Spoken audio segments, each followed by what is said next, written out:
Assalamualaikum warahmatullahi wabarakatuh. Perkenalkan, nama saya Muhammad Amiafi, nomor induk mahasiswa 1901121404, jurusan Administrasi Publik. Di sini saya akan menjawab pertanyaan UAS yang akan diberikan oleh Bapak.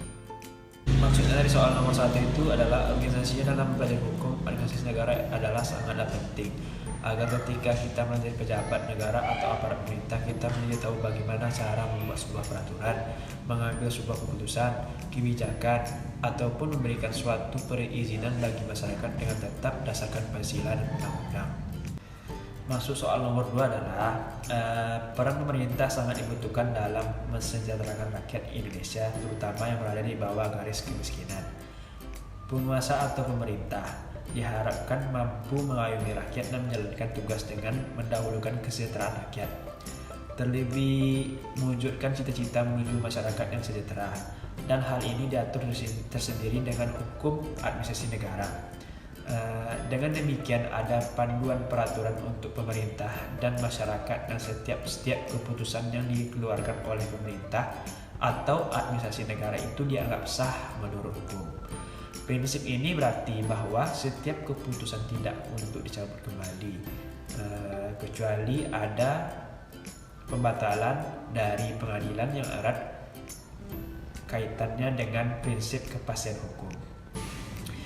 Maksud soal nomor 3 adalah yang pertama, berbagai masalah penyelenggaraan pemerintah muncul akibat dari multifungsi hukum administrasi negara.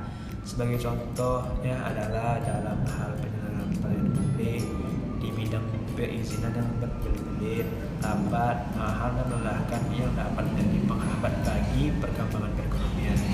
Jadi selama ini hukum administrasi negara menjalani berbagai macam peraturan yang bertujuan untuk menyelenggarakan pemerintah dan pelayanan administrasi kepada publik cenderung digunakan oleh pihak-pihak tertentu untuk kepentingannya sendiri. Pelayanan yang harus ditunjukkan pada masyarakat umum kadang dibalik menjadi pelayanan masyarakat terhadap negara, meskipun negara berdiri sesungguhnya adalah untuk kepentingan masyarakat yang mendirikannya. Artinya, birokrat sesungguhnya haruslah memberikan pelayanan terbaik kepada masyarakat. Yang kedua, hukum selama ini dibuat untuk mengatur masyarakat. Masyarakat yang diharuskan menaati hukum, dan sebagai konsekuensi dari penyelenggaraan hukum yang dilakukan adalah hukuman. Ini sangat tidak etis dan cenderung merugikan negara.